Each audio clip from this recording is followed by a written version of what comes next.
¿Mm? Algo que me quedó por ver, aprovechando entonces que no vamos a... voy a volver a...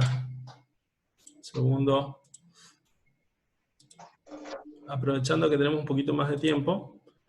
Fíjense esta filmina. A ver. Pero recién dices.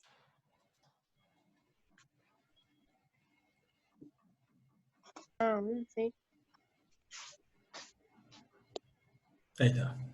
Esta es la filmina que les quería comentar, que está relacionada con eso que recién veíamos como problemas contables fundamentales, ¿no? A lo largo de este año nosotros vamos a ir viendo los distintos componentes del patrimonio, del activo y del pasivo, y los vamos a ir analizando de esa forma, ¿no? Primero vamos a ver cuál es la problemática de reconocimiento contable, es decir, en qué momento o a partir de qué hecho uno tiene que tomar conocimiento de su existencia, ya sea para el ingreso al patrimonio o para su salida, es decir, en qué momento se produce el ingreso de dinero o salida del ente, ya sea que estemos hablando de dinero físico o dinero bancario, etc. Entonces vamos a estar hablando de problemática de reconocimiento contable. Después vamos a analizar la problemática de la medición o evaluación. A lo largo de este año, cuando yo diga evaluación y con relación a estas filminas, voy a referir, y quiero corregir, a medición. ¿Por qué? Por eso que hoy yo les decía, ya nosotros no evaluamos, sino que medimos. Entonces, a la hora de medir distintos elementos del patrimonio, las normas contables, fíjense, estoy hablando de normas contables, es algo preestablecido, algo que vamos a tener que estudiar, definen los criterios de medición en dos grupos. Criterios de medición para los activos y criterios de medición para los pasivos. ¿Dónde encuentro esto? Esto está en la resolución técnica número 17, que es una de las normas contables que se refiere a la medición del patrimonio. ¿Y qué significa? Estas vendrían a ser las distintas balanzas. ¿Se acuerdan cuando yo les decía, quiero tomarme el peso? Bueno, fíjense que acá dice para los elementos del activo, habla del costo histórico, costo de reposición, valor neto de realización, valor descontado en flujo futuro de fondos, porcentaje de participaciones sobre mediciones contables de activos, y ahí yo podría agregar el valor nominal, etc. Son las distintas balanzas que nos van a permitir a nosotros medir un elemento del activo. Y estos son los criterios primarios, por eso dice el título, primarios. Después habrá que elegir, de acuerdo al destino más probable que tenga el activo, cuál es, de todos los que están en ese menú o lista, cuál es el más adecuado, ¿sí? Entonces habrá que ver qué balanza utilizo para determinar la magnitud económica de un componente del patrimonio. Y después están los del pasivo. Podemos hablar del importe original, de un pasivo, es decir, el monto de la deuda al momento de cuando asumo la obligación, o el costo actual de cancelación, o el valor descontado de un flujo de fondos a desembolsar, o participaciones sobre mediciones de pasivos. Bien, son distintas formas de calcular el valor de una obligación. ¿Y esto para qué nos va a servir? Justamente para medir componentes del pasivo. Si yo tengo la totalidad de las reglas de medición de activos y pasivos, puedo decir que tengo la totalidad de las reglas de medición del patrimonio. ¿Por qué? Perdón, me olvidé de aclararles que cuando tengo que medir un pasivo, voy a tener en cuenta la intención y además posibilidad de cancelar anticipadamente un pasivo, ¿no? Es decir, que yo quiera pagar algo antes, pero además que tenga los medios financieros para poder hacerlo, porque una cosa es querer, pero si no tengo la plata, no lo voy a poder hacer. Y esto en cuanto a que, de acuerdo a ciertas circunstancias, una obligación puede tener una variación importante en su magnitud si uno quiere hacer una cancelación anticipada. Pero para poder hacer esa cancelación anticipada es necesario dos cosas. Que exista la posibilidad de cancelarlo y que además yo tenga interés y medios, ¿no? Si no, no es posible. Entonces, teniendo en cuenta estos criterios primarios de medición, yo puedo tener la medición de todo el patrimonio. ¿Por qué? ¿Qué es lo que les quiero decir? Cuando uno tiene que medir en contabilidad un componente, lo primero que tiene que hacer es tener en cuenta de qué tipo de operación estamos hablando. Si estamos hablando de una variación patrimonial, por ejemplo, que modifique el patrimonio, siempre vamos a tener un componente o del activo o del pasivo y del otro lado una justificación que podrá ser un ingreso, un gasto, una ganancia, una pérdida. ¿Sí? Entonces, esto es muy importante y hay que entenderlo. ¿Por qué? Porque nosotros nos vamos a tener que fijar bien en cuál es la regla de medición del activo para determinar la medición de un ingreso o un gasto. O la medición de un pasivo para determinar la medición de un ingreso o un gasto. Lo que les quiero decir es, no existen reglas de medición de ingresos o gastos. Lo que existen son reglas de medición de activos y pasivos.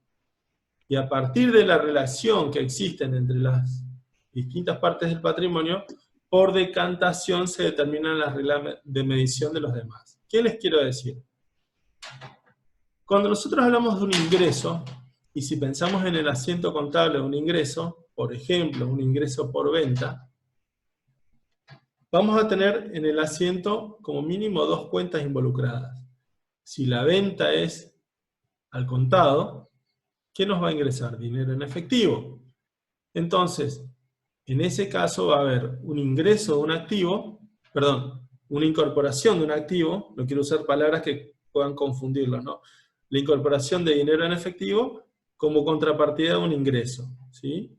Entonces, la medición del ingreso va a estar dada por la medición del activo que ingreso, que incorporo. O puede ocurrir que yo tenga un ingreso como contrapartida de que estoy cancelando una obligación. Por ejemplo, cuando yo tuve un anticipo de cliente, en el momento en que yo le entrego la mercadería, reconozco el ingreso. Entonces, en el momento en que se produce el ingreso, no hay un ingreso de dinero, sino que lo que se produce es la cancelación de un pasivo. ¿Me siguen hasta ahí? Entonces, la medición del ingreso ahí va a estar en relación con el pasivo que se cancela, no con un activo que incorporo. Es por esa relación que la medición de un ingreso siempre va a estar atada a los criterios de medición de los activos que incorporo o de los pasivos que cancelo. De igual manera que la medición de las variaciones patrimoniales negativas, ya sean gastos o pérdidas, se hará teniendo en cuenta los criterios de evaluación de los activos enajenados o pasivos asumidos. Pongo un ejemplo.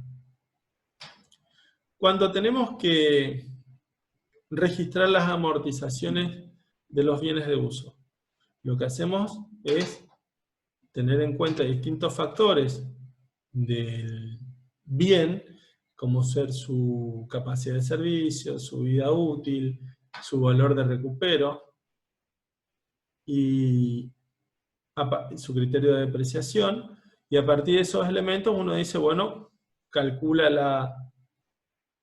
la depreciación para luego registrarla a través de la amortización.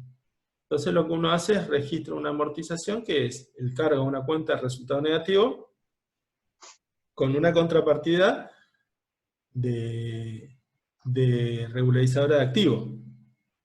Es decir, yo estoy contabilizando una variación patrimonial negativa, un resultado negativo, que es la cuenta amortizaciones, como consecuencia de la depreciación de un bien de uso. Entonces, ¿cómo calculé la amortización? A partir de lo que disminuyó el valor del activo. ¿Qué nos está dando la pauta que en la medida de un activo que se enajena o consume, está la medida de un gasto. O podrá ser la medida de un pasivo asumido. ¿Se entiende lo que les estoy diciendo? Siempre para medir una variación patrimonial habrá que tener en cuenta la relación con el activo o el pasivo. ¿Sí? Y después viene el momento de la imputación. Cuando esa variación patrimonial se asocia con un momento, con un instante preciso. Que es cuando las variaciones patrimoniales se entienden perfeccionadas. En el caso de los ingresos, la cuestión es más sencilla, porque los ingresos generalmente se asocian al momento en que las operaciones se puedan considerar realizadas o concluidas, desde el punto de vista de la realidad económica. Si la operación se centra en la entrega de un bien, habrá que ver en qué momento se considera la entrega, o si la operación se relaciona con la prestación de un servicio, bueno, habrá que ver cuándo se considera el servicio prestado. Pero por el lado de las pérdidas o gastos, acá tenemos que hacer una clasificación mayor, así un desglose adicional, que es cuando los gastos se relacionan, por ejemplo, con un ingreso, entonces el gasto se va a asociar con el momento en que se produzca ese ingreso. Por el contrario, si un gasto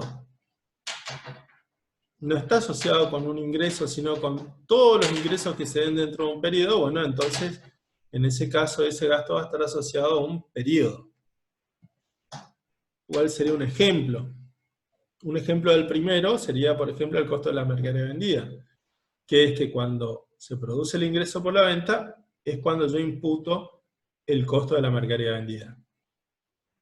Un ejemplo del segundo sería cuando yo tengo los sueldos de todo el personal que trabaja en el área de comercialización, bueno, es el personal que está afectado a la venta, ¿no? Entonces, hay muchas ventas a lo largo del mes o a lo largo del año. Entonces, como yo no puedo asociar ese gasto con una operación en particular, sino con todas las ventas de un periodo, lo que hago es imputo ese gasto a ese periodo. Haya o no ocurrido un ingreso. Y si no se puede vincular con nada, esa erogación se imputa de inmediato, ni bien se tome conocimiento. Es decir, cuando no se la puede vincular con un ingreso o con un periodo. Toda esta problemática de medición se plantea desde cualquier elemento del patrimonio en tres momentos, ya sea al ingreso, al cierre o al momento de la baja. ¿Sí? Al inicio sería cuando ingresa el patrimonio, al cierre cuando me encuentro en un cierre de ejercicio y me encuentro con un componente del patrimonio, o al momento de la baja, que es cuando un componente del patrimonio sale del mismo. Por eso nosotros vamos a tener distintas pautas de medición. Medición inicial, periódica o a la baja. Bien. Les quería comentar esa filmina porque es la que está relacionada con lo que se refiere a medición en particular, ¿no? Muchas veces en los finales preguntamos esto porque justamente es el punto de partida para que después cuando ustedes estudien cada una de las unidades y hablen de, por ejemplo, bienes de cambio, digamos, bueno, yo voy a hablar de bienes de cambio y bueno,